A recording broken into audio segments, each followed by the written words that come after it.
In this video, you will see how to separate our data from a single column to different columns.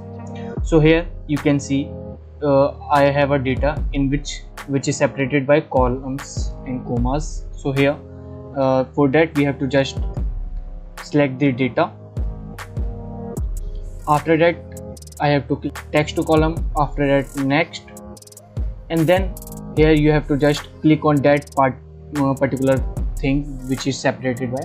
So in my data is separated by comma, so I have to select comma, after that next, journal, and then finish. And then you can see here that my entire data is separated in different columns which I want. So you can easily separate your data.